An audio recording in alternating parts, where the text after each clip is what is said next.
तो उत्तर प्रदेश के मुख्यमंत्री योगी आदित्यनाथ मौजूद हैं मुंबई में, जहां पर वो कलाकारों से मुलाकात कर रहे हैं।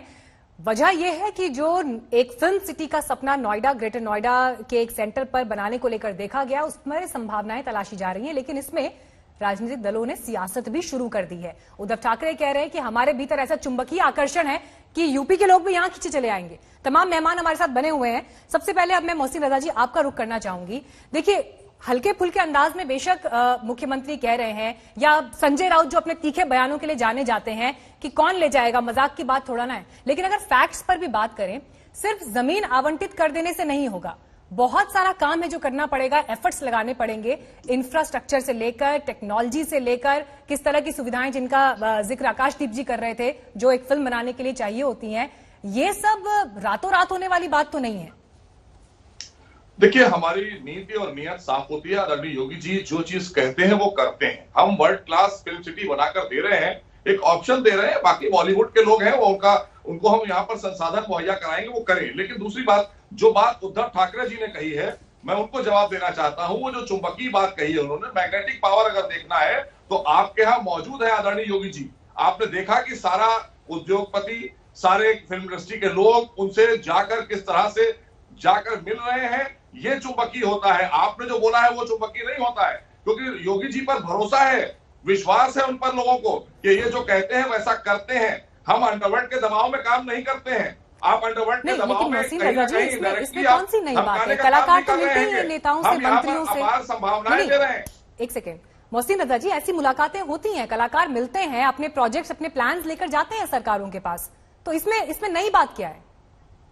नई बात यह है कि आप देखिए, घबराहट शिवसेना को क्यों है, शिवसेना राउत जी को घबराहट क्यों है, महाराष्ट्र के मुख्यमंत्री उद्धव ठाकरे को घबराहट क्यों है, क्यों ये बयान देना पड़ रहे हैं? कहीं ना कहीं इनडायरेक्टली आप निर्माता निर्देशकों को, कलाकारों को धमकाने का प्रयास कर रहे हैं कि चाहे जितनी अच्छी सुविधा दी जाए यूपी के अंदर, आप जाएंगे तो फिर आपको समझना होगा कहीं ना कहीं। अविनाश जी, ऐसा है क्या? क्योंकि आप ये दबाव, ये प्रेशर जो फिल्म मेकर्स के ऊपर वहां काम करता है, जिस बात का जिक्र मोहसिन रजा जी कह रहे हैं, वाकई है क्या?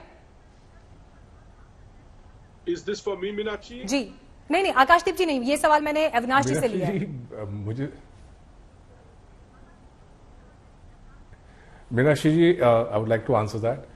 माननीय मंत्री जी को मुझे लगता है कि खौफ है कि उनको मंत्री परिषद से निकाला जाएगा, इसलिए बार बार वो इस तरह की बातें कर रहे हैं। अंडरवर्ल्ड का दबाव है। किस अंडरवर्ल्ड की बात कर रहे हैं मंत्री महोदय जी? आप जरूर वहां वर्ल्ड क्लास इंफ्रास्ट्रक्चर दीजिए। मैं आपको कहता हूं, फिल्म इंडस्ट्री में मेरे भी कई दोस्त हैं। मैं खुद किसी समय फिल्म इंडस्ट्री में प्रोड्यूसर के तौर पर काम कर चुका हूं। 2-3 फिल्मों का निर्माण किया है मैंने पहल भी की थी कि आपके यूपी में आके मैं शूट करूं।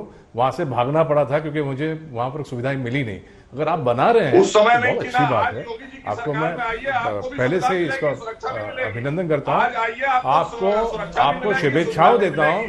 अब वो मैग्नेटिज्म की आप बात कर रहे हैं, ये आप मंत्री परिषद के सदस्य हैं वहां पर, इसलिए आपको मैग्नेटिक लग रहे हैं। अगर वो आपको मंत्री परिषद से निकाल देंगे तो आपको योगी जी मैग्नेटिक लगेंगे नहीं। मंत्री जी, आपको इस तरह से हमारे मुख्यमंत्री जी और अन्य नेताओं के बारे में आलोचना करने का कोई अधिकार नहीं है। हमारे यहाँ सारी माफ कीजिएगा, आप गलत बात कह रहे हैं। आप गलत बात कह रहे हैं। अगर यहाँ पर वो अतिथि के तौर पे आए हैं और हमारे लोग उनसे मिल रहे हैं, फिल्म इंडस्ट्री के लोग भी हमारे ही हैं, अगर उनसे मिल रहे हैं तो कुछ गलत नहीं है। मैग्नेटिज्म की कोई बात नहीं है। एक सवाल प्लीज, मैग्नेटिज्म की बात नहीं है। एक सवाल मेरा सुन लीजिए रजा साहब, एक सवाल सुन लीजिए। देखिए, मुख्यमंत्री जी ने ऐसी कोई बात नहीं कही जिसमें आपको, ठीक है, आपका पॉइंट हो गया अविनाश जी। मोहसिन रजा जी, एक फिल्म सिटी में तो इस वक्त मैं भी बैठी हूं नोएडा में। 1980 के दशक में फैसला हुआ था, लेकिन जिन फिल्म मेकर्स ने या जिन्होंने स्टूडियोज बनाने चाहे, जिन्होंने सेटअप बनाना चाहा, वो वापस अपनी जमीन बेचकर यहां से निकल गए, क्योंकि शायद जिस सपने के साथ इस प्रोजेक्ट को लाया गया था वो पूरा नहीं हो पाया। तो यही चुनौती है कि इस बार कोशिश रंग लाए, तो उसके लिए बड़े कदम उठाने होंगे। हमने उठाए हैं। हम जो कहते हैं वो करते हैं। आदरणीय योगी जी पर यही तो भरोसा है, तभी तो 5 लाख करोड़ का इन्वेस्टमेंट आया था इन्वेस्टर समिट में। क्योंकि ये समाजवादी पार्टी या कांग्रेस की सरकार नहीं है, ये भारतीय जनता पार्टी की सरकार है। यहाँ सुरक्षा भी है, गारंटी भी है।